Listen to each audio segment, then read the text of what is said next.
Daniel stared at David. "What do you mean Marcus found me?" David immediately locked the front door. "Your mother wasn't lying about everything." Daniel looked confused. "What does that mean?" David walked toward the window and carefully looked outside. "Marcus has been watching your family for years." "Why?" "Because he blames your father for destroying his life." Daniel shook his head. "But my father is dead." "That's exactly why I'm worried." Daniel's phone suddenly started ringing again. It was his mother. David looked at the screen. "Don't answer." Daniel hesitated. Then he picked up. "Mom?" "Nothing." Daniel looked at David. "Hello?" Still nothing. Then he heard breathing. A man's voice suddenly whispered, "Your father should have listened to me." Daniel froze. "Who is this?" The man laughed. "You already know." The call ended. Daniel dropped the phone. David immediately grabbed him. "We need to leave." "Where?" "Somewhere Marcus can't find you." Daniel grabbed his jacket. "But my family is at home." David looked serious.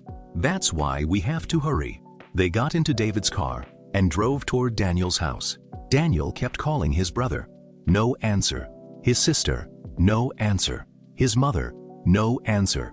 Daniel became more nervous with every second. When they finally arrived, the front door was wide open. Daniel jumped out of the car. "Mom!" No answer.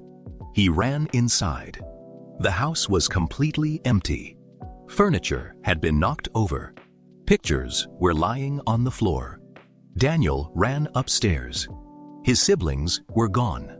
His mother was gone. Daniel stood in the middle of the hallway. "What happened?" David looked around. Then he noticed something on the floor. A photograph. It was a picture of Daniel's father. Someone had written a message across it. "He couldn't protect you." Daniel picked it up. His hands were shaking. Then his phone received a message. An unknown number. Daniel opened it. There was a picture. His mother was sitting in a chair. His brother and sister were standing beside her. They were alive. But they looked terrified. Underneath the picture was a message. "Come alone." Daniel stared at the screen.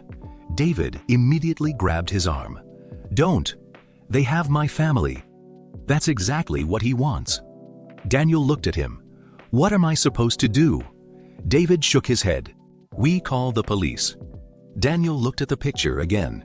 What if he hurts them before they arrive? David didn't have an answer. Daniel took a deep breath. "I'm going." "No, I'm going." "Daniel, you're 12. They're my family." David grabbed him by the shoulders. "Listen to me. Marcus is dangerous." Daniel looked at him. "I don't care." David stared into his eyes. For a moment, he saw the same determination that Daniel's father once had. Finally, David sighed. "Then, I'm coming with you." Daniel shook his head. "No." David looked surprised. He said, "I have to come alone." "Daniel, if he sees you, he might hurt them." David remained silent. Daniel walked toward the door. Before leaving, he looked at the photograph of his father. He whispered, "Dad, please help me." Then he walked outside. Hours later, Daniel arrived at the location. It was an abandoned football stadium. The gates were broken. The field was covered in weeds. Daniel slowly walked inside. "Marcus?" His voice echoed through the empty stadium. Nothing. Then the stadium lights suddenly turned on. Daniel looked up. A man was standing in the middle of the field. He was wearing a long black coat. Daniel recognized him immediately. It was the man from the photograph. "Marcus." Marcus smiled. "So, you're Daniel." Daniel stared at him. "Where is my family?" Marcus pointed toward the stands. Daniel looked up. His mother, brother, and sister were there. They were surrounded by several men. Daniel's heart started beating faster. "Let them go." Marcus laughed. "You sound exactly like your father." Daniel became angry. "Don't talk about my father." Marcus slowly walked toward him. "Your father took everything from me. He stole my career. He stole my future. And now?" Marcus pointed at Daniel. I will take everything from him. Daniel stepped forward. You can't blame me for what happened. Marcus smiled. I don't. I blame your father. You're just the punishment. Daniel clenched his fists. Then Marcus said something Daniel never expected. Your mother already knows what I'm going to do. Daniel looked toward his mother. She was crying. Daniel shouted, Mom! His mother looked at him. Then she whispered something in her own language. Daniel understood every word. Don't trust David. Daniel turned around. David was standing behind him. And suddenly, David pulled out a gun. Daniel's eyes widened. Uncle David. David looked at him. I'm sorry. Daniel slowly turned around. David was standing behind him. A gun was pointed directly at him. Daniel couldn't believe what he was seeing. Uncle David! David's hand was shaking. I'm sorry, Daniel. Daniel stepped backward. Why are you doing this? David didn't answer. Marcus walked closer. Because your uncle finally understands who the real winner is. Daniel looked at Marcus. What did you do to him? Marcus smiled. I didn't do anything. David made his own choice. Daniel looked back at David. Is that true? David looked away. Daniel's voice became louder. You lied to me! David finally looked at him. I had no choice. You always have a choice. David's eyes filled with tears. You don't understand. My family was threatened too. Marcus interrupted. Enough. He pointed toward Daniel's family. Bring them down. Two men brought Daniel's mother and siblings onto the field. Daniel immediately ran toward them, but Marcus stopped him. Don't! Daniel stopped. Marcus looked at him. You want your family alive? Daniel nodded. Then listen carefully. Marcus pointed toward the football field. You have one chance. Daniel looked confused. What chance? Marcus smiled. You want to become a professional footballer, don't you? Daniel didn't answer. Marcus pointed toward a football lying on the grass. Prove that you deserve your father's legacy. Daniel stared at the ball. What do you want me to do? Marcus pointed toward a goal at the other end of the field. There are 5 defenders. You have to get past all of them and score. Daniel looked at the 5 men. They were much older and stronger than him. And if I do? Marcus smiled. I let one of your family members go. Daniel looked shocked. One? Marcus nodded. You want all of them? Then you'll have to keep winning. Daniel clenched his fists. This isn't football. Marcus laughed.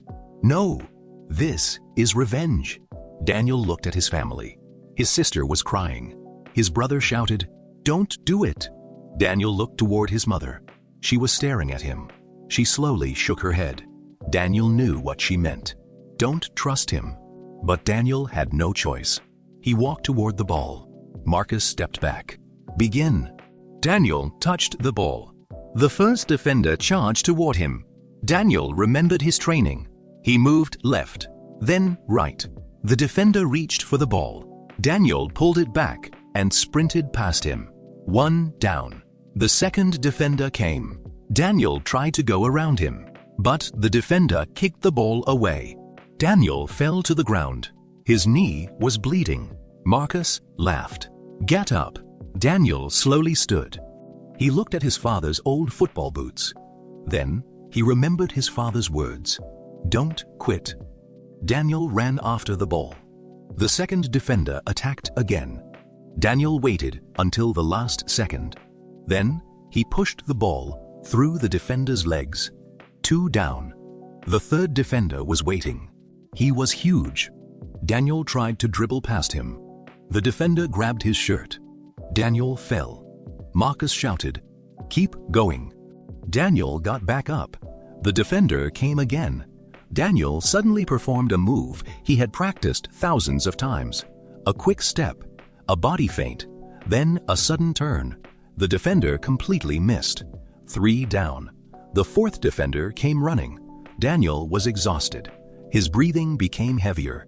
His knee hurt, but he continued. The defender tried to tackle him. Daniel jumped over the tackle. He landed. 4 down. Only one remained. Daniel looked toward the goal. The final defender was waiting. Daniel slowly walked toward him. The defender charged. Daniel moved left. The defender followed. Daniel moved right. The defender followed again. Then Daniel stopped. The defender stopped too. For a second, neither moved. Then Daniel remembered something his father had taught him. Don't react to the defender. Make him react to you. Daniel smiled. He moved his foot toward the left. The defender leaned that way. Daniel immediately went right. The defender fell. Daniel was free. He ran toward the goal. The goalkeeper rushed out. Daniel lifted the ball. It flew over the goalkeeper. The ball landed inside the net. Goal. Daniel fell to his knees. Marcus slowly clapped. Impressive. Daniel stood up. Now, let them go. Marcus smiled. I said I'd let one go. Daniel's face changed. You promised. Marcus pointed toward Daniel's mother. Your mother. The guards released her. She ran toward Daniel. They hugged. Daniel whispered, I'm going to get you out. His mother shook her head. No. Daniel looked at her. She whispered in her language again. David is not the only traitor. Daniel slowly looked toward his brother, then toward his sister. His mother continued, Someone in our family has been working with Marcus for years. Daniel's eyes widened. Who? His mother looked behind him. Daniel turned around. His brother was standing there, and he was holding Marcus's gun. To be continued.